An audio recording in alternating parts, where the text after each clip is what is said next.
और एक ही गिलास में पानी पिए। सरस्वती नमस्तुभ्यं वरदे कामरूपिणी विद्यारंभं करिष्यामि सिद्धिर्भवतु मे सदा वसुदेवं सुतं देवं कंसचाणूरमर्दनं देवकी परमानन्दं कृष्णं वन्दे जगद्गुरुं हरि ओम कृष्णं वन्दे जगद्गुरुं Yes, please.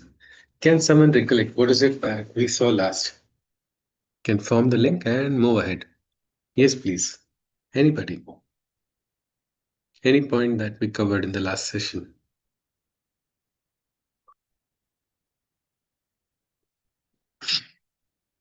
Yes, please.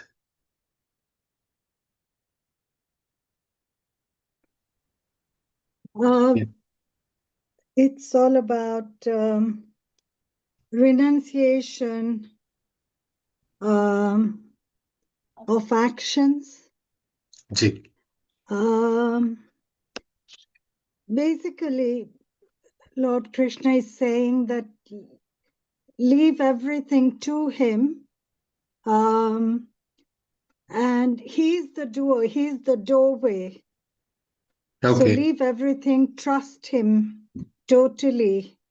Leave all your actions, everything, leave that to him. And he will be the doer for you. He'll be your guide totally. Yes, ji. One small question is, if are we supposed to renounce our actions?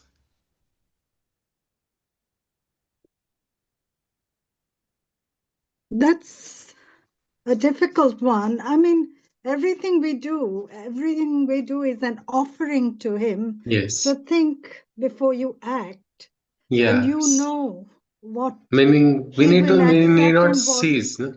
Our actions should not cease, isn't it? no, Because no. that seems a very tempting offer if God is Yes, giving. We don't have to yeah, do actions and we are going to get no, liberated. no. So But it has to be an offering, like yeah, an offering which is like you complete. choose the best fruits, the best Yeah, flowers, the best of yeah, everything. absolutely. Do it with the right attitude Ji, and thought. absolutely. Yes, yes, absolutely. And that is what Krishna described as sannyas. Real meaning of sannyas is absolute detachment. If you are able to have detachment from the fruits, detachment from ownership, detachment from all your deeds, then you are already a sannyasi. That is what Krishna is talking about here. Yes, so Yes. Shashiji added one thing. Yes, Vijumaji, you want to add something? No, because sannyasins, they have no desire or dislikes. For Yes. him, both are alike. Ji. They have transcended this. We can say they have become Dvandvatita. They don't Yes. have any jealousy. They have crossed what is. They don't have any particular desire or dislike. When everything is the divine's, whatever comes naturally from the divine only, isn't it? And Yes. you can accept it. That is something which is very interesting. So Krishna goes on and he talks about this state where a person reaches this state of detachment that he feels even his every bodily action also is not being performed. It is just the outer body, and he is recognizing himself with a higher plane, a consciousness which is beyond him, Yeah. which is actually what the Upanishads call the Brahman. So, aligning yourself or recognizing yourself with that supreme divine. That is something Krishna is right now indicating to Arjuna. We also saw a small reference to one of the shlokas from the Atma Shatakam or the Nirvana Shatakam, where Adi Shankaracharya went on to chant who he is. And he said, Chidananda Rupa Shivoham Shivoham. So, but it is very interesting. I remember I thought I would get a name because I never got a chance to have, yet I have not yet got the chance to go to the Himalayas. But I thought let us try to meditate. I'm doing all my duties. Now I need to get detached. So let me sit. Now I didn't get a Himalaya to meditate upon, so I climbed onto the compound wall of our park. And there, I thought, let us meditate upon this Shivoham, Shivoham. And I thought I am now experiencing non-doership. I am going inside. I am going. This is all what we call auto suggestions, mental formations, not real experience, isn't it? So I was just chanting that, and suddenly I was brought directly to the ground by the security guard from there. He started screaming, and suddenly I'm not experiencing Shivoham. I'm like, Koham, I'm not even this. What is this? The way he brought me down was an excellent experience. So Ahankar completely getting crushed. I was doing no disturbance to anybody. I just thought now is the time. And I was very young, and I thought maybe when I've done all my duties, now I am free. So now I should be able to experience that. But then that time, so this understanding, one is the understanding of the mind, one is the experience. Krishna is talking about an experience that comes. That experience comes in silence. It does not come just by talking or thinking about it. It comes through practice, through karma, through doing actions in a state of detachment. This experience that I am not the doer. Somebody who has done a lot of work only can understand what it means to not do works and actually still observe things moving ahead. Not somebody who has never done anything. That is a very important. That is why there is a very interesting aspect. People read the Gita and everybody gives more greater pravachans than Krishna according to the reader of the Gita because they feel they have understood it better. This even this concept of the Brahman. There was a very interesting story of a Shishya who received the great Vidya from the Brahman. I mean, about the Brahman from his Guru. He learned this Mahavakya, Aham Brahmasmi, in his Gurukul. So he was excited. Like, wow, I am Brahman. He began to look up. Nobody is doing anything. You see, it is I am the Brahman. These are all just sense organs. They are nothing. I have already got that realization. All these people are inferior. They have not, there is no point in what they are doing. There is no understanding what I have got. And so he was in a very state of I cannot say it a realization. It was just a mental construct that he is the Brahman. So with this knowledge, he came out of his Gurukul and he looked at the road. Oh, the inferior mortals without the understanding. I have the knowledge. I am Brahman. So he was very high in that understanding, whatever, or misunderstanding to be more accurate. And as he went walking on the road, one man came running, and so many people came running from the opposite side. They said, "There's a mad bull that is coming this on this side," and they tell it to him. He says, "Ha, the petty humans with their petty fears. I am the Brahman. Nothing can happen to me." And he continues walking there. He thought, now that I have understood I am the Brahman, the bull will not do anything to him. But you know what happened? The bull did what the raging bull has to do. It hurt him so badly. Now, instead of treating his wounds, he got more angry. What nonsense knowledge I have got. My guru only is responsible for this. See, I am wounded, and when he goes bleeding, he decides I am going to now attack the guru only for teaching this. So as he goes to the Gurukul, and there his guru is there, and he immediately says, "See what knowledge you have given. I have got so hurt. I am wounded. You said I am the Brahman." He said, "First, calm down." He starts like a proper guru.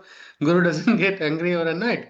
He first tries to treat his shishya and then calm down, have a glass of water. What happened? He narrates the entire story. He said, You told me I am the Brahman. Isn't that true?" He said, "Yes, that is true." "Then what happened to me? How did this happen?" Then he said, "Did you not see the Brahman in that person telling you to not run away from to run away from that bull?"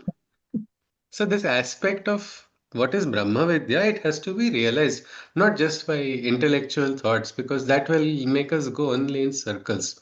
And when we get the realization, we become silent. And that silent gives us what we call a Sakshi Bhava, or what we call the witness. This particular shlokas also are talking about us becoming a witness and watching things unfold around us. And that is something which is very, very essential. That is why we must not mix these two types of, means there are two types of understandings also. The Satya is the highest truth. Highest truth is all of us are Brahman. But are we conscious? Are we conscious and living in the Brahmic consciousness? That is not true. We are yet to reach there, and that should be our aspiration. So, for that, We have to deal with our actions. We have to deal with our karma. We cannot escape from it. That is why they say one is Vyavaharik Satya and the other is the Paramarthik Satya. The Paramarthik Satya is the highest truth. Aham Brahmasmi, Tattvamasi. All these are the highest truths. It's like sun rises in the east. This is a universal truth, isn't it? It will not change anytime. But right now it is not morning across the world, no? In India, it's night, whereas in different other time zones, it is morning. So for Vyavaharik Satya, it can be different. But ultimately, when the sun is there, it is called morning. That will not change. So this difference and this bhed must be understood. Otherwise, we can get lost. And Sri Aurobindo calls it a very dangerous trap of the mind, what we call, I think he had used a very interesting word, mental gymnastics or intellectual gymnastics. Go in circles and circles. So this is what Krishna has taught here.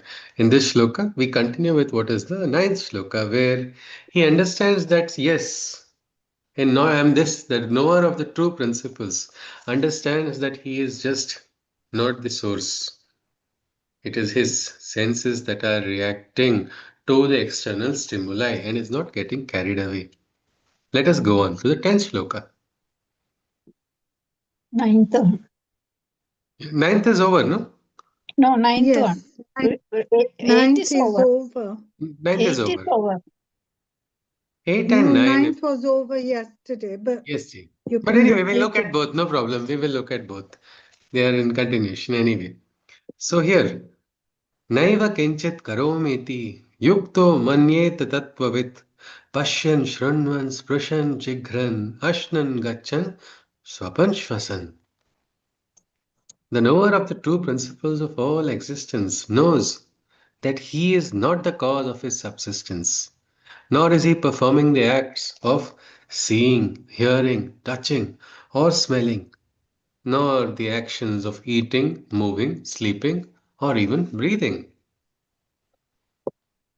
Then pralapan visrajan ghrnan unmishan nimishan api indriyani indriyartheshu vartanta iti dharayan.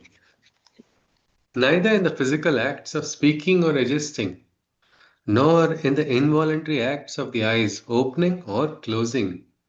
For he knows that in these actions it isn't he who is acting, and understands that his senses are but merely reacting. This allows us to become quiet. When somebody starts abusing us, hurling profanities at us, we get irritated, isn't it? Because we suddenly give validation to that. But instead, if you can just be a Sakshi, right? This person's mouth is speaking. This person's mouth is speaking nonsense. Why will you get irritated? Why will you get frustrated?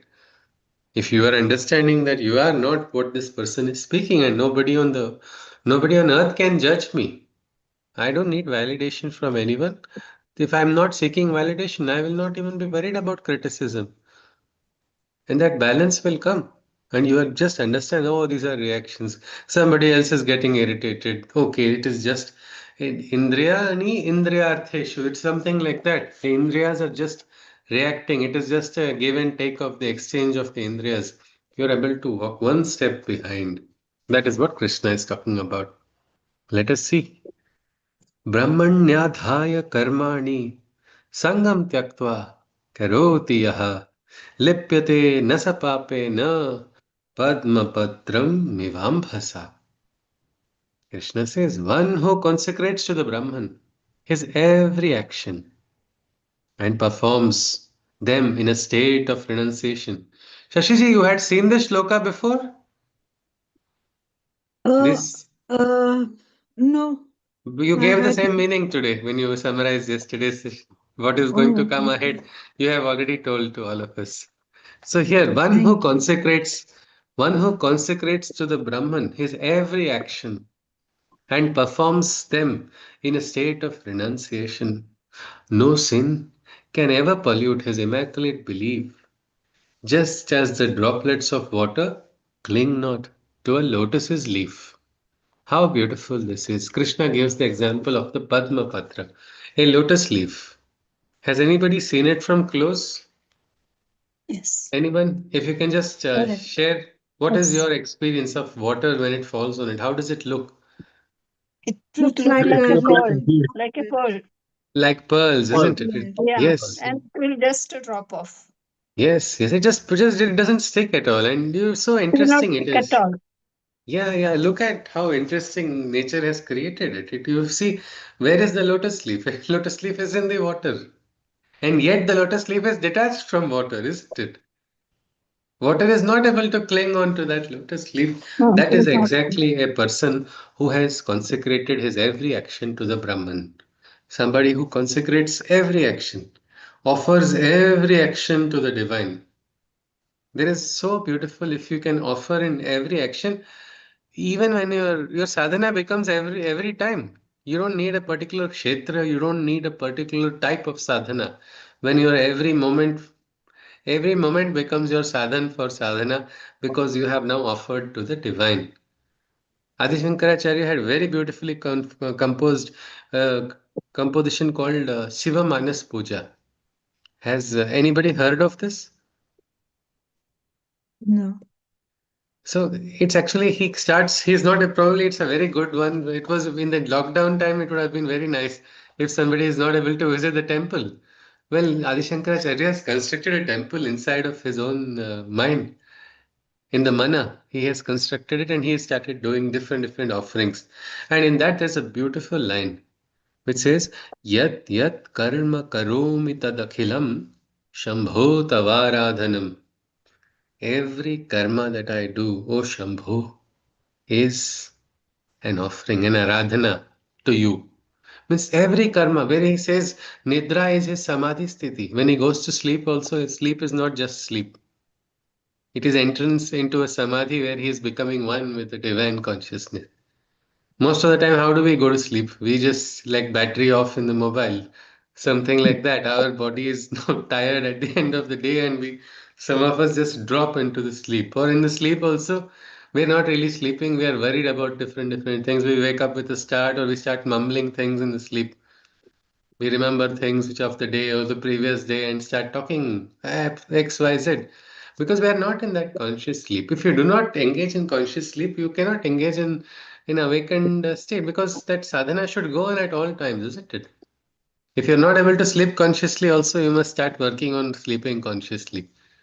The mother used to say you should even have a consciousness of even the dreams that you are seeing because there you can get your directions also at times in that beautiful state of you can get directions, you can see omens, you can see some other insights also.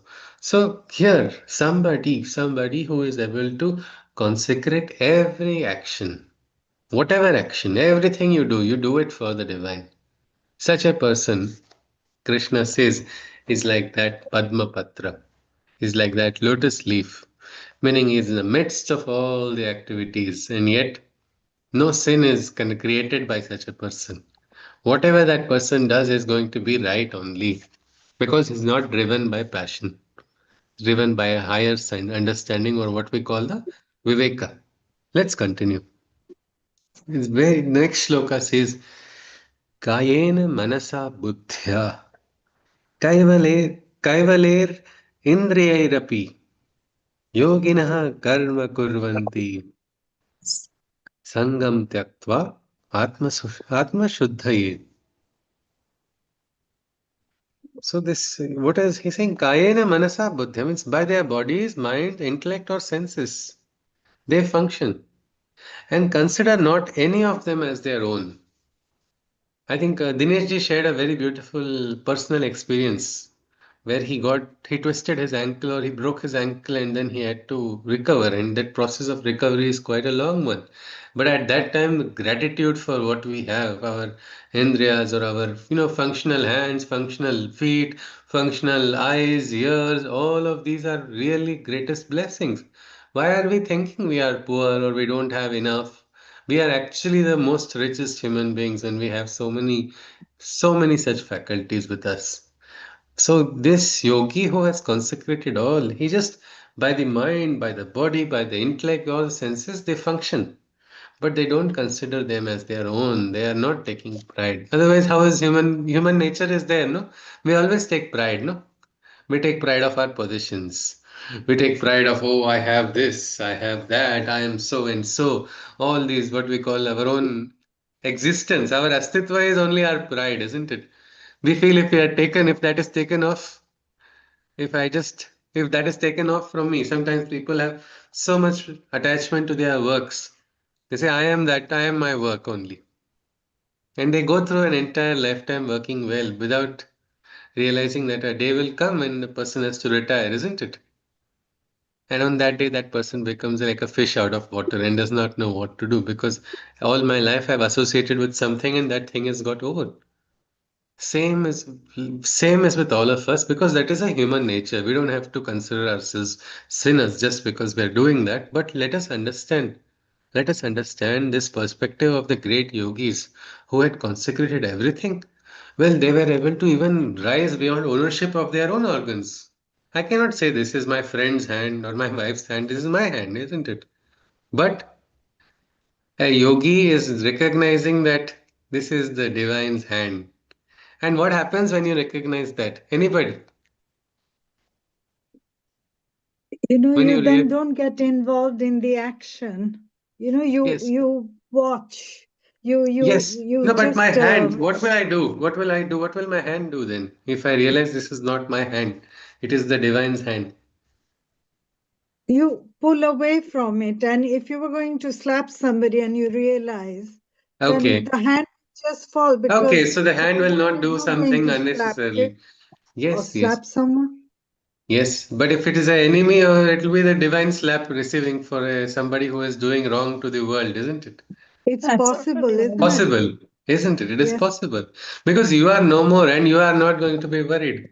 That is why there's a very nice mantra or a shloka, which Vaidyas and all, I mean, in some hospitals I came to know. I do not remember the name of the hospital, but when I just shared about that mantra, one participant shared that this is done in some hospitals before the prayers. And before the operation, they make this prayer. Ayam me hasto bhagavan, ayam me bhagavat taraha, ayam me vishwa bheshajo, ayam shiva vimarshana. Meaning, this my hand is auspicious. This my other hand is even more auspicious. Ayam me hasto bhagavan, ayam me bhagavat taraha, ayam me vishwa bheshajo. Meaning, this is the Vaidya or the doctor or the cure of all the diseases in the world. And why is it? Because it is with these hands that I worship the divine. So Yes. that is such a beautiful bhava to have, isn't it? When you are speaking, like when you move on your tongues, you can actually. It was like this is one nice shloka there, which says Saraswati nrityatu vache me sada. Mother Saraswati, please dance at the tip of my tongue. What a beautiful way of recognizing what crude or what brash speech will come out from a person. What arrogance will come when you are conscious that you are inviting or invoking Ma Saraswati to come there.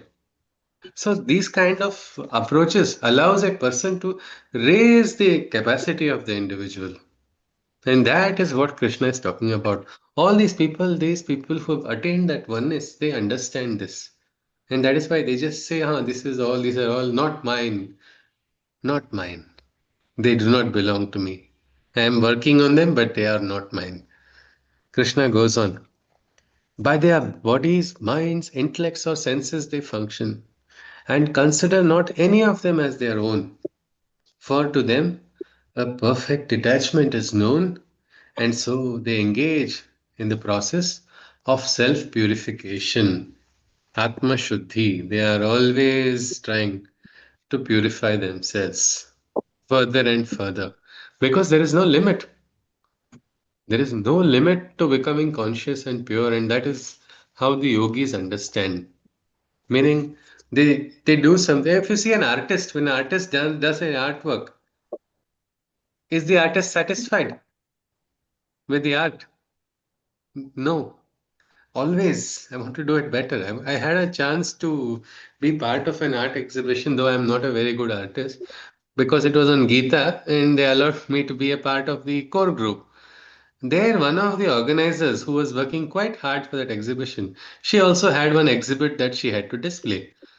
So at the end of the day, everybody's exhibits have been put. I just went to see where is her exhibit. She is still till the last minute trying to do some more brush strokes onto the exhibit and trying to make it better. Why? Everybody is, it's all dark, just in one room. Nobody is going to know what she has done. No, she wants to do it till the last minute. Because that is the approach. So that perfection or Atma Shuddhi is something we must recognize. We can't get satisfied. See, I'm doing so much. Look, that person is the most crude person, and look at that. I am so much refined compared to that. That's a very horrible way to look at, isn't it? Instead, Krishna has given us higher standards. He has given us standard of Janaka. Be like Janaka. Janaka was a king, isn't it? So if you, his wealth was unparalleled. But how much was their attachment for the wealth? Zero attachment. And that is why his wealth was used for what we can say Loka Sangraha or Loka Kalyan. Every penny of his was utilized for that. How beautiful will it be if we can go into that state? Our currency will have a very different exchange rate in the world.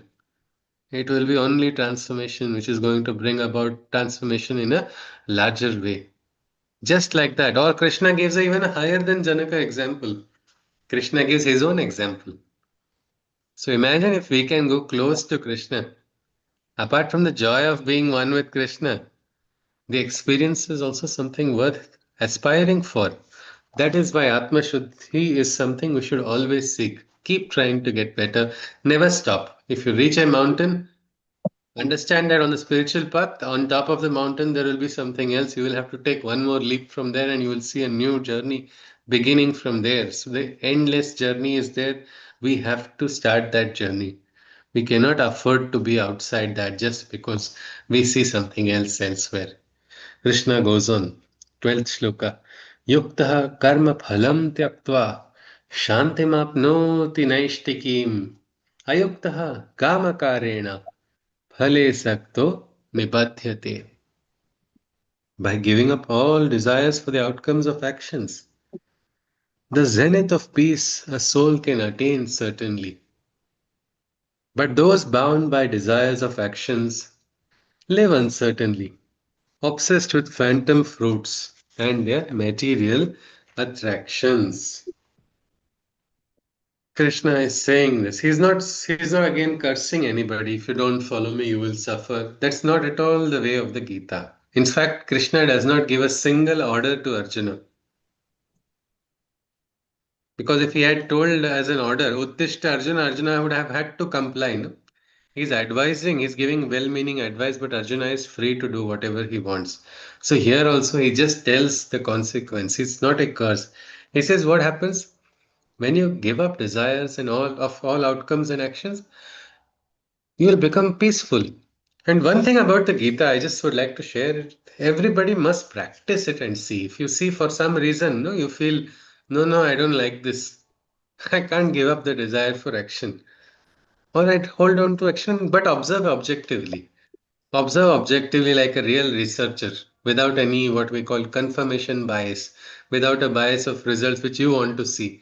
See neutrally and see whether it is giving you peace or not. If it is not, then it's worth not having it. Take an experiment if you want. Hold on to a desire which you're struggling to let go and just see, is it giving you peace? Krishna says, unless you let go of every desire, every little desire, that's a very crazy game Krishna plays, a part of his Leela. And the sadhaks have to sometimes become more conscious of it, and it's like, are we having more hurdles? That is a question that comes to many sadhaks' mind. But that is Krishna's Leela. Until that last attachment is removed, he is not satisfied at all.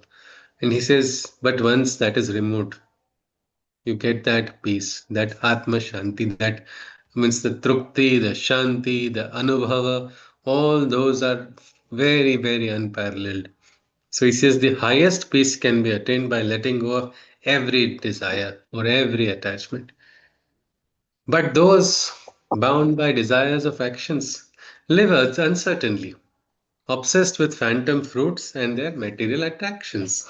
But those who are not able to give up their desires, They are filled with uncertainty. They are filled with doubt because their mind is continuously calculating. Oh, this will come. This will lead to this. This will lead to that. After that, I will get happy. But that will come and still happiness is not there.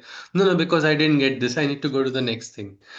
It is like one OCD, an obsessive compulsive disorder that is there inside of human beings all the time. I need to get this. I need to get this. Then I'll get happy. Then I'll get happy. When will you get realization? No, when next Diwali comes, I'll get realization. No, it's not going to come at all.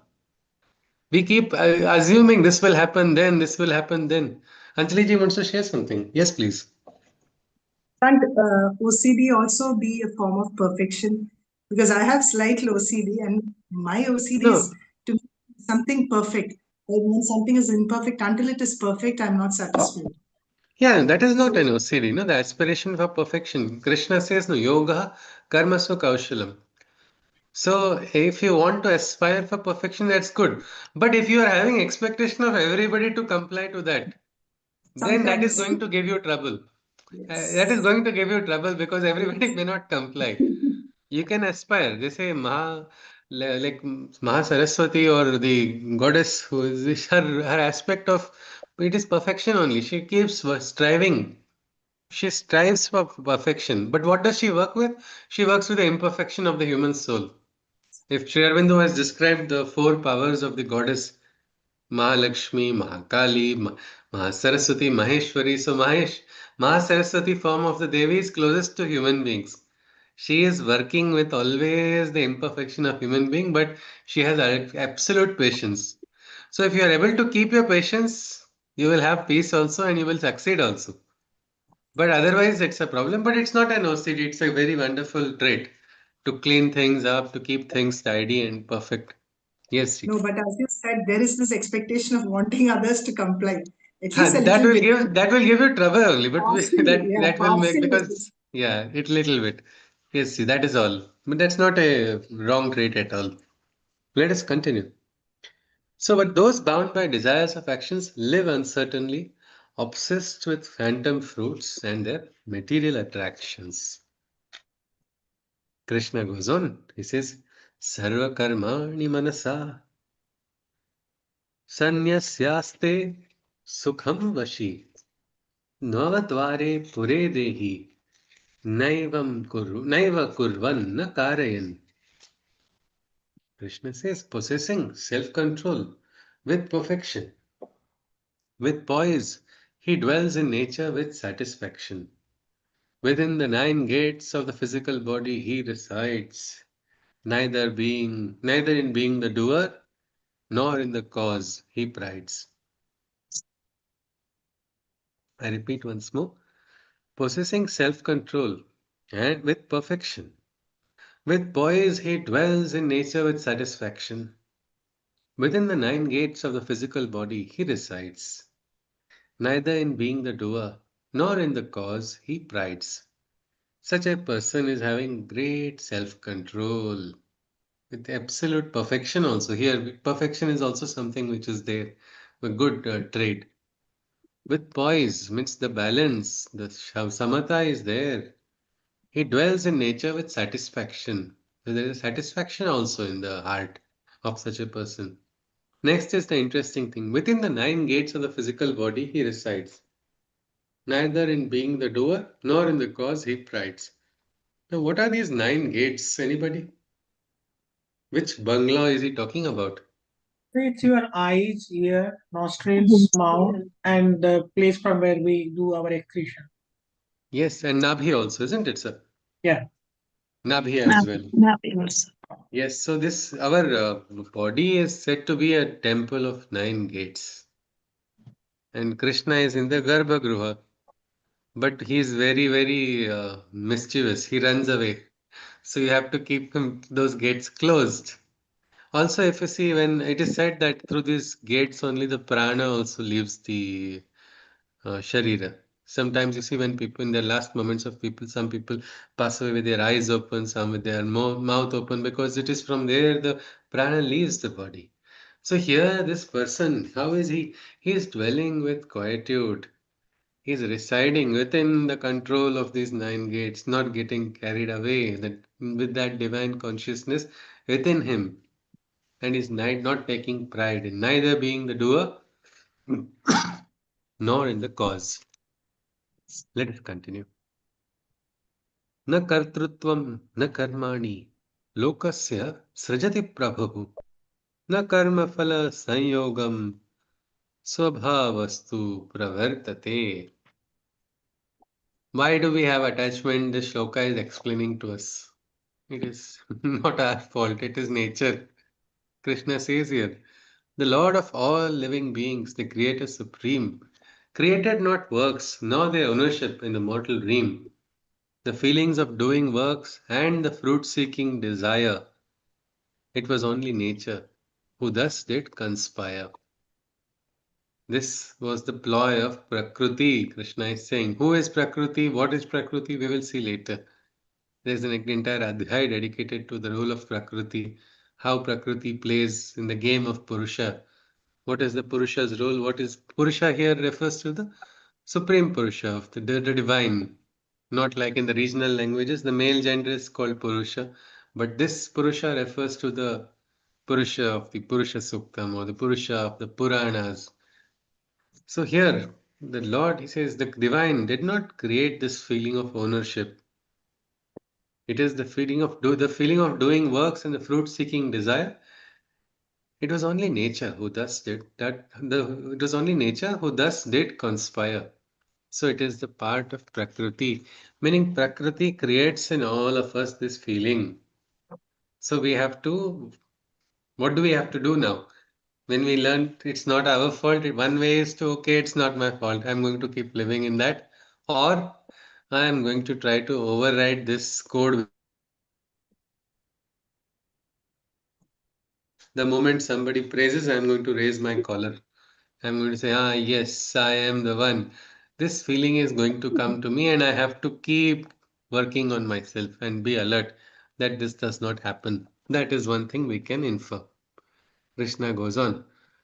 Na datte kasyachit papam na chaivam sukrutam vibhuh ajnanena vratam jnanam tena muhyanti jantavaha. I'll just mute. Yes, Vijayji. Yes, Maji.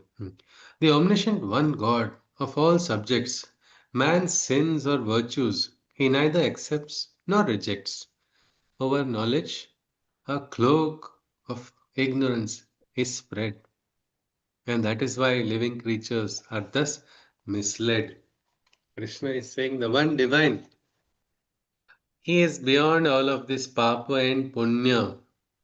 The omniscient one, the supreme God, the sin or virtue, he neither accepts nor rejects. Over knowledge, a cloak of ignorance is spread, and that is why all living creatures are thus misled.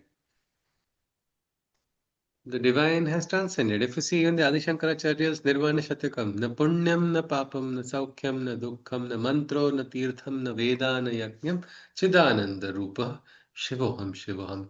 I am not the punya, I am not the papa, meaning that person has transcended. Look at Arjuna in the first adhyaya.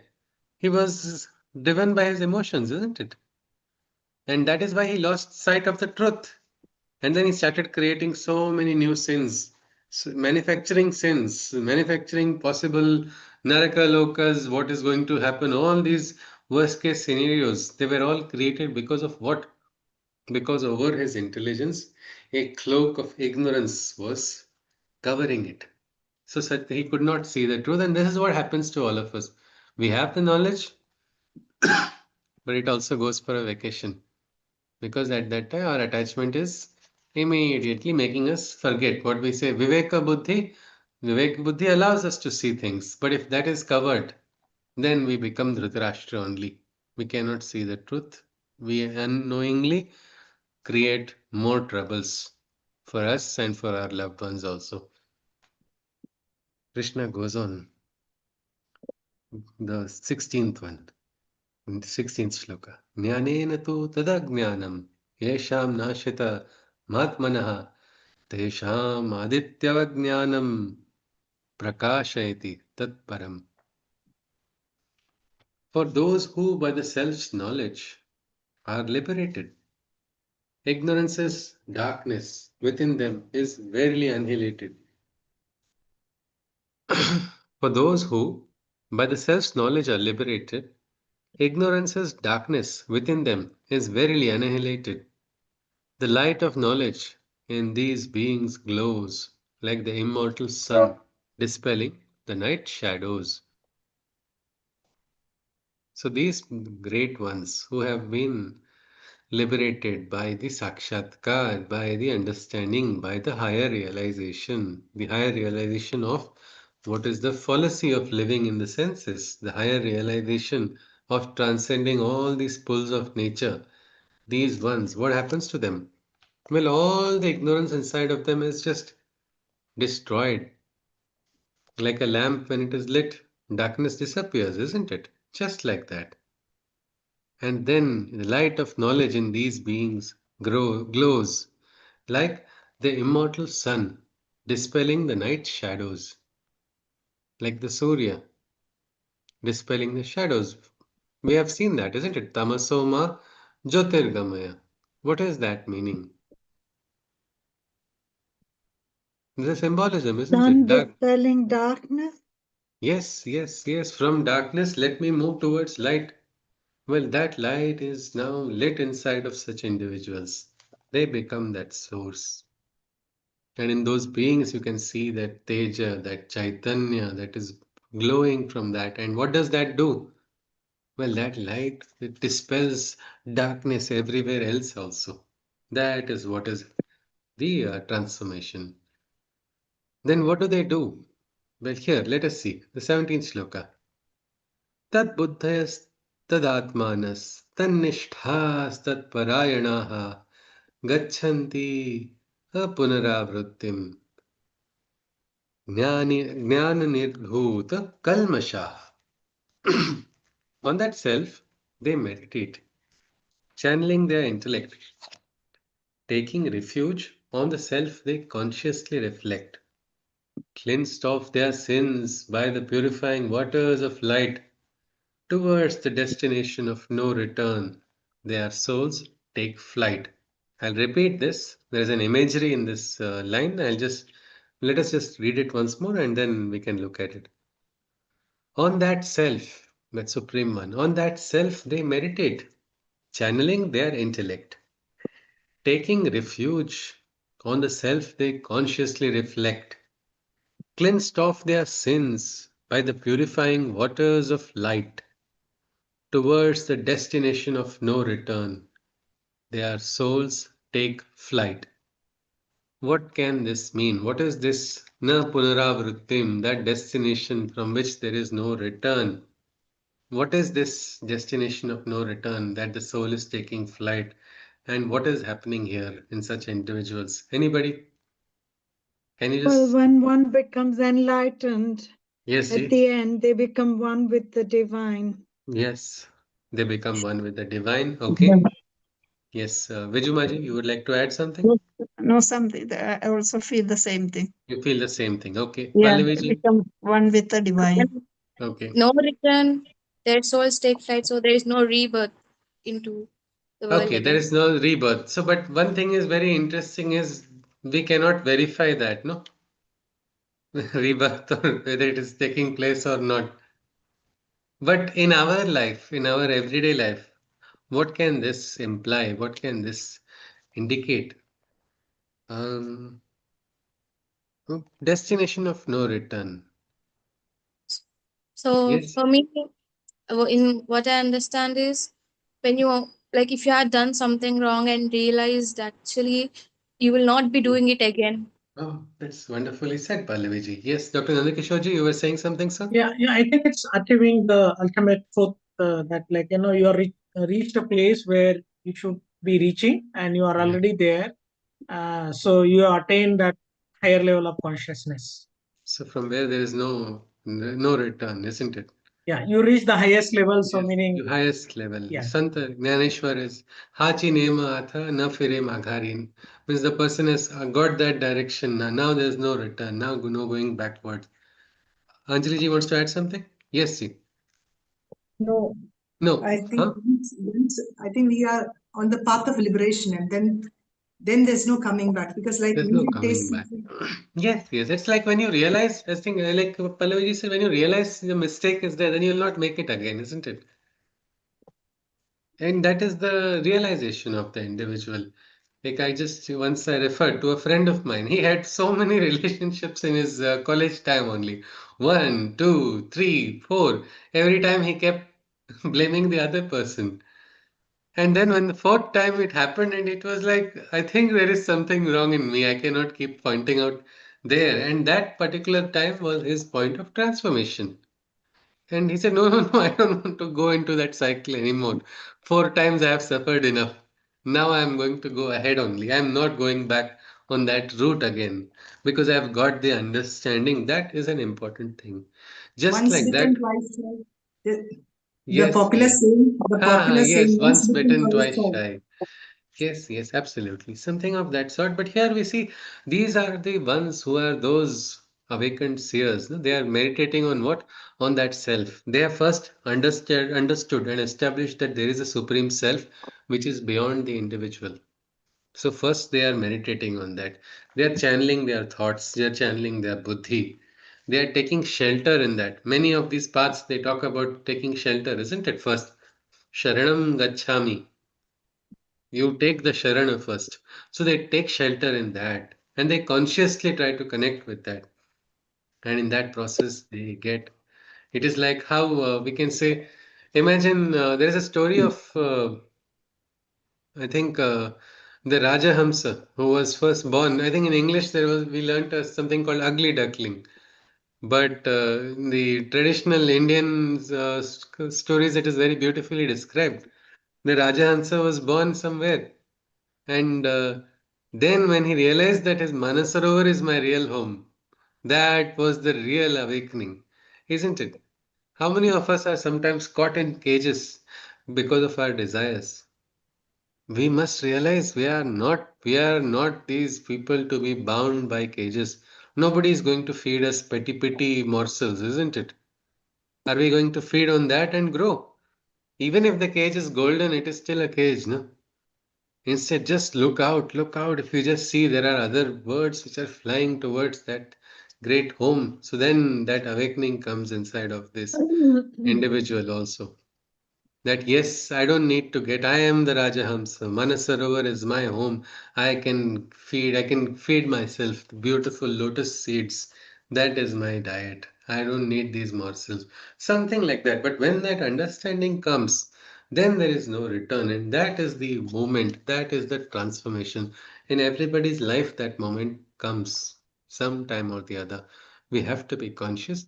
Here, these yogis reach that state from which they are never going to be. Imagine somebody who is getting the greatest Brahmananda by just dhyana. Can that person be bribed with, hey, I'll give you these drugs which will make you feel high? Will that person take it? He'll say, I don't need a powdery paradise. I'm already living in one. I don't need a fake intoxication. I'm living in a natural bliss, which is there, which is part of me, which is going to be continuous. I'm not going to have any other side effects that you are going to have. No other. That is the way, isn't it? That is exactly what Krishna is talking about, these souls. Krishna goes on, he says, Vidya Vinaya Sampanne Brahmane Gavihastini Shuni Chaiva Shwapake Cha Panditaha Samadarshana. Those whose eyes are illumined with that knowledge is in sight, all living ones appear identical and equivalent to their sight. From the learned spiritual seeker to the elephant or the cow, from the dog to the consumer of lower animals like the sow. Krishna is saying this very interestingly. Those whose eyes are illumined with the knowledge and sight, all living ones appear equivalent and identical to their sight. From the learned spiritual seeker to the elephant or the cow, from the dog to the consumers of lower animals like the sow. How can we see a dog and some yogi and a cow? and an elephant and see oneness? Anybody? Or somebody who is eating some creature which is eating other little creatures also. So because Yes, Krishna exists in everything around you, yes, sir. so you are They thinking that all, whether it is the cow or the dog or the learned Brahmin or the elephant, all are part of Krishna, and we look at them uh, similar manner. We look at all of them. Outer appearance need not be our judging point, isn't it, sir? When we see that Yeah, internally, you feel all are animals. Yes, yes, all yes, are yes. animals. All are animals. Yeah. they are Okay. all God's creations. All are God's creation. I think it was Jiddu Krishnamurti's dialogue. No? God and Dog are the same, turned Same. backwards. But this aspect of understanding this oneness, I'm not sure of this quote. Somebody had told it to me, so I'm not sure of it exactly. If that is the quote. But oneness, it is so important. We don't get carried away by outer appearances and outer forms.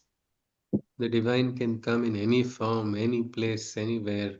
We have to be aware, we have to become conscious. That is something. We cannot keep a particular reference. God must come like this only, isn't it? Imagine if Sri Aurobindo decides to remanifest from the subtle physical and he comes. Imagine in the ashram, they say, no, no, no, your beard is not long enough. I will not let you inside. It is not like that, isn't it? The inner consciousness, that is something which is different. So, in same way, we must not get carried away. If we can see oneness everywhere.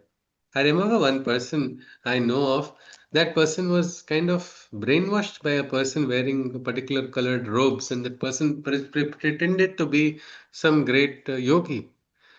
And this person ended up writing a check, a large check as donation. After the check was given, only oh, was I hypnotized? The person never understood because the outer appearance has suddenly enthralled and captivated the individual, and that person is not able to see beyond it. That is something we should avoid, or that is something we should see the oneness always. Let us see. Krishna goes on. Who are these people who are able to see the oneness? Here, Krishna says, and this is a beautiful shloka which talks about a terrestrial realization. The realization we are not waiting for next birth or 100 births later or in some other loka. It is in this birth itself we can experience. Krishna again and again points it to us. He says here, Ihaiva tairjitaha sargo yesham samye sthidam manaha. Nirdosham hi samam brahma tasmat brahmani te sthitaha. They are the champions here in this world itself. For with a poised mind, they have united with their self. These people who are able to see the oneness, who have transcended, who have crossed all this limit, whatever Krishna has given to us as the direction in this past shlokas, he says these ones who are practicing it, who are achieving it, he says they are the champions here in this world itself. For with a poised mind, they have united with their self. They are faultless mind. Means the mind has got so purified that there is not a single blemish or limitation of the mind remaining in that individual. They are faultless mind experiences the Brahma's oneness. They breathe and dwell in Brahma's consciousness. Such individuals, they are able to breathe, they are able to consciously dwell in that consciousness. This is why purification is needed, Krishna says. Because as you go higher and higher, you become one. There are stages, they say, of mukti, no? Something like that. The first one is nearness, samipata. Then there is something called salokata. Then there is something called swarupata. And then there is the final merger called sayujya mukti. So there's different stages are there, and Krishna is saying this. It is possible in this world, in this birth itself. That is a greatest of great points we have to take right in our heart only. That yes, in this birth also I can realize. I think everybody must have heard this. Swaraj is my birthright and I shall have it. This was a slogan of Tirak. Tirak Maharaj, Bal Lokmanya Gangadhar Tirak. Yeah. yes, Lokmanya Bal Tirak, who wrote the Gita Rahasya. And that one slogan became what we can say the Bridavakya. It became the word which was a mantra for so many people who became awakened freedom fighters. Well, I think we should also try to have some kind of mantra now. We are free. But let us try. Sakshatkar is my birthright and I shall have it. I am going to have it this birth. What is there? There is no, they say there is no age for this. One does not have to, there's no particular age, young or old. It can come to anyone. We are just one spark away from that realization, and that is exactly what we should aspire for very firmly. Because he says it is possible, Krishna says. When your mind becomes like that, then you can breathe and dwell in the Brahmic consciousness. How is this person? 20th shloka. I think we'll look at just two more shlokas and then we'll stop. 20 and 21 today. न प्रहृष्येत् प्रियं प्राप्य no द्विजेत् प्राप्य चाप्रियं स्थिरबुद्धिरसम्मूढो ब्रह्मविद् ब्रह्मणि स्थितः. He rejoices not when his needs are fulfilled, nor grieves over the wants that are unfulfilled. With the clarity of mind, free from every distress, the awakened one resides in the eternal Brahma's oneness. So this person, how is he? He's not rejoicing when his needs are fulfilled. Means you get happy, isn't it, when your needs are fulfilled? So it's not like you don't be happy, but don't get so excited in overexcitement in your and start rejoicing in overexcitement. And nor grieves when wants are not fulfilled.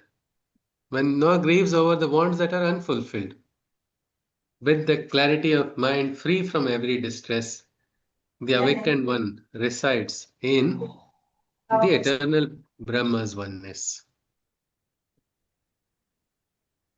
So if there is your mind is free, there is no sort of distress, whether you lose something or you gain something. You're not rejoicing when something as per your wish happens, and you're not crying and grieving or lamenting also when something has not happened. Because many times, hey Bhagwan, मैंने क्या किया, तूने ऐसे क्यों किया, all these dialogues start up. Or in my college days, there was one famous song, Zindagi ne Zindagi bhar gum diye. Whether a person had a breakup or got low marks in an internal or the person failed in the semester. So this was the classic song for getting into a melancholy mode. But this yogi Krishna talks about is not in that state. He is able to keep that and that consciousness remains. One funny incident comes to mind. It is, I think, during a session only. Electricity just went away. So I was, array, electricity has gone, I thought. Then suddenly electricity has come back. So I'm like, wow, electricity has come. I'm so happy. And before I finish exclaiming it in happiness, again it went. So what happened in that few moments? The alternating current was alternating only. But here I am also now jumping along with those happenings, isn't it? And sometimes in life, crazy, crazy things happen which twist and turn us. Are we going to keep jumping to the tunes of life or are we going to control? It's like hold the bull by the horns and then choose your path. Don't get carried away. That is one thing Krishna is talking about. These yogis are able to maintain what we call the sthirata or the sthira buddhi. Is the shloka, the person is free from, is a sammudo, means the person is not having any kind of doubts. The buddhi is sthira. A great clarity comes to that individual. The last shloka. Bahyasparsheshva asaktatma vindati atmani yat sukham sa brahma yoga yuktatma sukham akshayam ashnute. This is beautiful. He who is touched not by the sensations external enjoys the blissful realization of the Supreme Self eternal. He who has united with the Supreme Self Brahma, he enjoys the boundless bliss of union with his soul, his Atma. For somebody who is not touched by the external sensations, he is able to now experience a bliss of the Supreme Divine. He who has united with the Self, that person experiences a special bliss, a bliss that is having no limits. It is what we can say, Sukham Akshayam Ashnute. Anybody has heard of this Akshaya Tritiya? Yes? Yes. Anyone? What Yes, is that?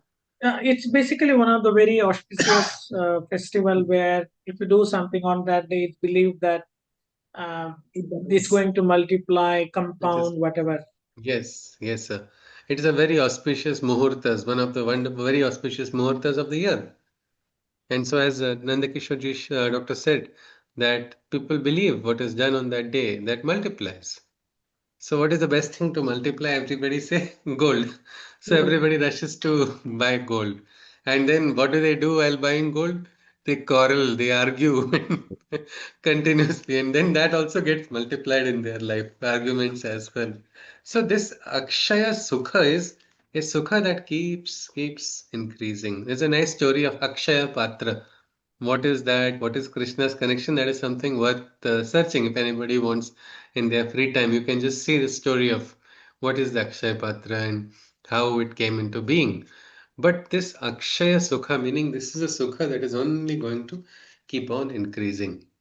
That is the one which comes into that life of somebody who has been brave enough to give up all attachments, that person who is daring enough to completely be at the mercy of the divine, and that person who is then practicing it regularly and sincerely.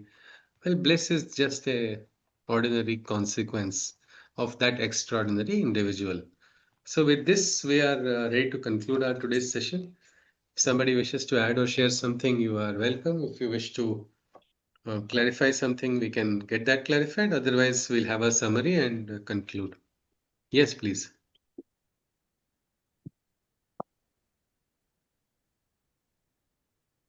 So anybody would like to share some points? Yes. Yes, please. Not, no, I would like to just try giving my takeaways of today's Oh, great, session. great. Yes, please, Anjali ji. Because Most welcome. Pallavi ji does a perfect job in summarizing every Yes, session. yes, So I don't want yes, to yes. compete with We all can get inspiration. Actually, Yeah. I don't think I'll be able to do it like Pallavi ji, but then everybody can do it differently, their own way. Yes, please. No, but I think she gives a perfect synopsis. So I Absolutely. don't Yes, even ji. want to try it. Ji, ji. Please do, please do. I started off with Shloka 10 because I had missed last two sessions. I was traveling, so I was not carrying this book either with me. Okay, So I was okay, listening to the sessions on the road, in the okay, train, while okay. traveling. So from the Ji. 10th session onwards, 10th Shloka onwards, how every moment becomes a sadhana because you've offered it to the divine. And the Adi Shankaracharya lines that you mentioned really gave me goosebumps. I Ji, wish these you'd are post very it in the. beautiful. Yeah. So Yat please, Shiva Manas Puja of Adi Shankaracharya, and the words are Yat Karma Karomi Tadakhilam Shambho Tavaradhanam. I'll try to find a yeah, if translation you I had done can, some time back. I'll share or that. if you Yes, can ji. post it in the group, Yes, that ji. would be Yes, ji. perfect. Yes, ji. So one who performs his duty without attachment, or one who surrenders himself completely to the divine. He's like a lotus leaf that is untouched by water. I think though it remains in the water, the lotus leaf doesn't get wet. Yeah. And the 11th sloka goes on to talk about the yogis who have given up all attachment and who Given up on attachment, what, no? Yeah. no, yes, who have abandoned their attachment, and whatever they do is done with the objective of purification. The Artha Shuddhi, where there is no limit to becoming pure and conscious, where you keep trying to be better and you don't react to anything that you see or anything that is done to you. I mean, you don't No, have any no. reactions or. Means not reacting in the sense sometimes we have to react. There are no material reactions. Yeah, we're doing it like a duty. Duty. So, and so that's the perspective of the yogi who's constantly becoming pure and conscious. Then Krishna, how he does not give a single order to Arjuna when he says one should not look for the results but the objective should give us the purpose. Yes, yes. And how the next shloka tells us how the highest peace can be attained by letting go of desires. And because what happens is when your desires are not fulfilled, you're filled with anxiety. But if you can let go of your desires, then you reach your ultimate peace. Then the 13th sloka talks about self-control with perfection, the one who has self-control with perfection and the one who dwells in nature with satisfaction. He takes pride in neither doing nor being the doer. And he lives happily within the 9 weeks. Then the 14th one, I in fact wanted to stop you and ask you, you talked about how Prakriti creates a feeling in all of us. What was that feeling? I missed that stanza.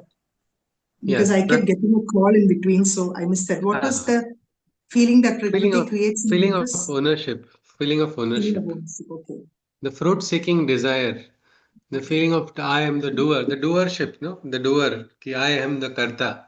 That is just because of the seed of ego planted by Prakriti. When later on in the Krishna Gita says that Mana, Buddhi, Ahankar, they are all present in the Prakriti only.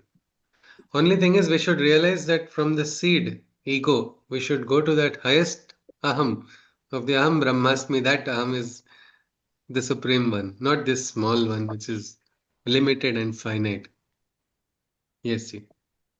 Then I liked how you put the next shloka when you said, when our knowledge goes for a vacation, we cannot attain the truth. So that That's was a just good a colloquial way of saying I just shared no, it. but Yes, see. that was a nice way of what do I say, recollecting it. I mean, it stays better, such kind of quotes Ji, where ji. you're not punya, you're not papa. Yeah, So that is.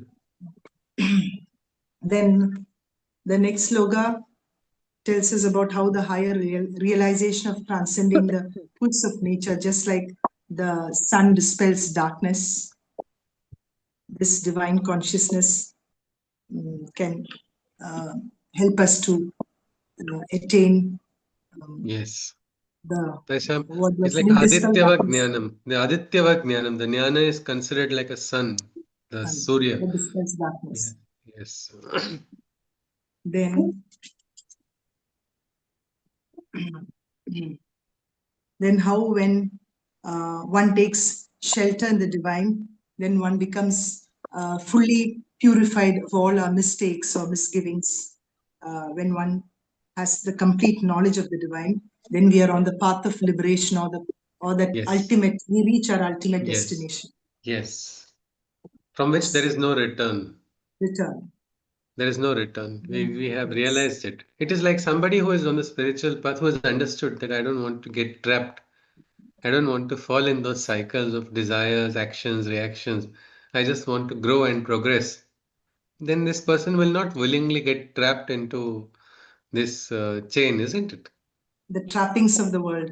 Yeah, yeah. The person is able to be free and walk freely in the Yeah. world. Confident, not worrying about some kind of validation from somewhere or somebody. Yes. This is, I think, one of the best shlokas that I liked in today's session. How the divine can come in any form, anywhere. So we should Ji. not get carried away by any outward Yes. appearance. Yes. So The he can come in oneness. the form of a dog, an animal, a human being, anything. So that oneness with all living and non-living things. If you Yes. see the divine in every manifestation of God, then you treat everyone with equality. Equality. So Yes. Yes. Yes. Absolutely. then, That is our Sanatan Dharma, the beautiful aspect of seeing equality in all. We're not yes, just human beings, also we are able to treat consciously animals also. We are seeing there is divinity in animals also. Yes. because I think if you see every creature on this earth as the manifestation of God, then you would automatically treat everyone equally. Yes, yes, absolutely. Then the 19th shloka tells us how the champions are the ones who are united with themselves, with a poised mind, with a faultless mind, and they are able to dwell in that Brahmic Yes. consciousness. And it is very nice. That word is ihaiva, here itself. Yes. There was an English song when we had heard where will you run when you are scared from yourself? Where will you go? Salvation is here. Means they talked about a salvation on earth. Where are you running away? When the salvation can be God, when the realization can be God on earth only. It is something like that. Krishna is also telling, yes, it's possible on Bhuloka. Then the 20th Shloka tells us how be too excited over what you have gained, or no grief or non-lament, or what do I say, experience grief over the things that you lose. So the perfect yogi is the one who does not get excited by gains, nor laments over what he has lost. Yes, yes. So it is in that state that the consciousness should remain, the sthira buddhi, or Yes. sthirada. Yes, yes. And the last shloka tells us how somebody who's not touched by the external senses experiences eternal bliss, akshaya sukha. Akshaya Sakha. Because It goes this, on. yes, yes. Just to Ramana Maharshi, the great saint Ramana Maharshi had actually, when we are talking about not getting touched by external senses, he had reached that state of consciousness where external senses would not trouble him. Got operated without anesthesia. It was crazy. How can somebody do that? Well, that is the power of the human, we can say the will, the ability to rise to a higher consciousness where the indriyas are then very, very inferior in front of that supreme divine. So that is an experience which has been got by people. They have been able to experience it, to be at a state of bliss. So I think, thank you, Anjali ji. That was a wonderful summary. I think I wanted to share something more. yeah. I remember friends. I remember a friend's mother telling me once when I met her, she said, "The only arrogance that I have is the arrogance that God is always with me, that the divine resides in me." And such a beautiful way of looking at it. So that's the Yeah. only thing I'm arrogant about.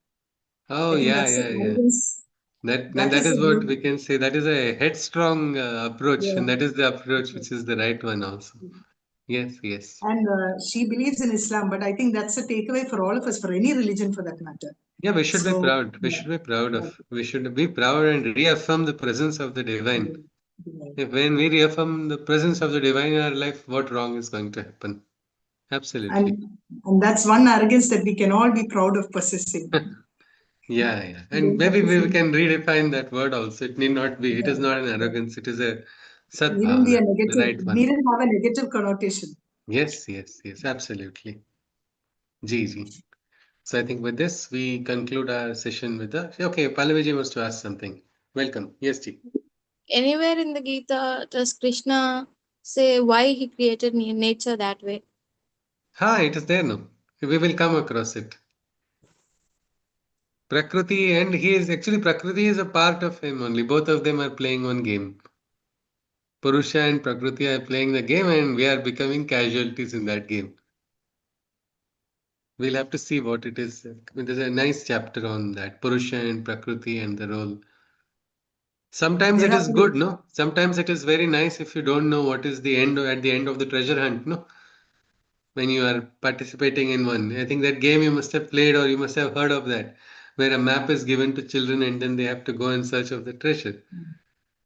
It is treasure hunt. sometimes, yeah, sometimes not knowing is also not a problem. It makes it worth. It makes that journey special. So let us see why Krishna has created the Prakriti because it really feels very unfair. We have to go through our cycle of life, Janma, Mrityu, Jara, Vyadhi, all these things go on, and then it seems we get one more birth, which we don't even know because we don't know what happened in the last birth also. So we really don't know. What is it? Why has it created? Let us see. If I don't, by the 18th chapter, then you can definitely catch me. But as of now, we can keep this on hold. Yes, see. Can All I right. share something? Yes, sir. You're most welcome, sir. It's very interesting anecdote. Yes, My sir. bua, Atya, Ha ha. her sas, like Okay. her mother-in-law. Mother-in-law. Ji sir. She never had any formal education. She never learned Marathi alphabets or Hindi Yes, yes. alphabets. Oh, wow. Huh. And she went to one of this sadhu, meaning like a soul who was purified, and it was like Ram Mandir, and then he gifted her Ramcharitmanas. So she started crying. See, I have never read anything, and how can I read? He just said, "You open and start with the word." She, without understanding anything, she will read whole Ramcharitmanas. If you ask her to read anything else, she will not read. But I think like meaning actually I have personally experienced this in life. So Ji sir. you know that he exists in Yes. different forms, and he manifests in different forms. And here Absolutely. is somebody who never had any formal education, never learned any alphabets, and once you open that Ramcharitmanas, you read beautifully from beginning to end without even heard it before any time in your life. Yeah, wow, wow. These are all what we can say some extreme special phenomena which give us some more clarity about the divine. Thank you, sir, for sharing that. Yes, sir. And pranams to that great soul as well. So with this, let us conclude today. Hari Om. Sarve bhavantu sukhinah. Sarve santu niramaya. Sarve bhadrani pashyantu. Ma kasyit dukkha bhag bhavet. Hari Om Tat Sat. Krishnam Vande Jagat Guru. Hari Om. Hari Om Punarvachana. Sushruti, Namaste. thank you for Namaste ji. today. Have Thank a you ji. pleasant day. Bye, Thank you ji. Shruti. Thank you Hari so Om. much. Thank you ji. Namaste Thank ji. you. Thank you ji. Hari Hari Om. Om. Hari Om. Hari Om.